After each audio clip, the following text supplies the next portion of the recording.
Now, future Buckeye Aaron Kraft hasn't disappointed so far this year.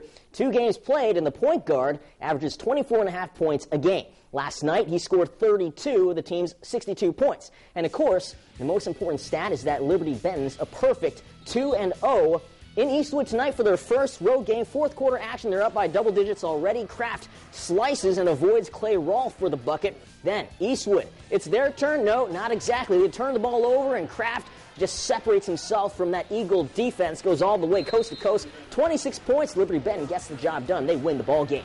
Meanwhile, 2 solid teams hooked up in Findlay. Trojans hosting Bowling Green.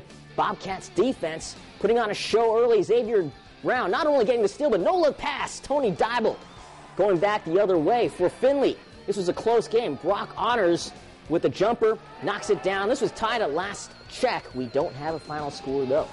Moving on, a challenging game for start after a heartbreaking loss last night to Whitmer. That one coming, of course, off the buzzer, Nigel Hayes. Bad memories, let's move on, huh? Final minute of the first, Fred Morris gets around his defender for 2, 18-13 Spartans.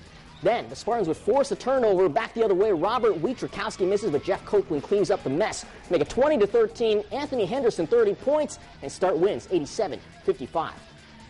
Elsewhere, Maumee and Waite, Indians score the game's first 7 points, and then late in the first, Luke Murphy wins the tip drill, gets the offensive board. Contact does not faze him, 16-11 after the free throw.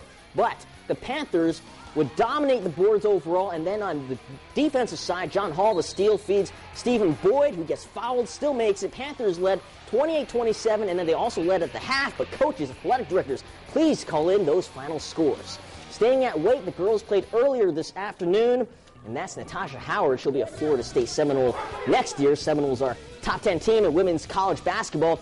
But back to the high schools, Howard, she scored 26 today out of the corner for the long 2. And then from the outside, Brooke Hunt, she gets it for 3. Indians cruise 68-49.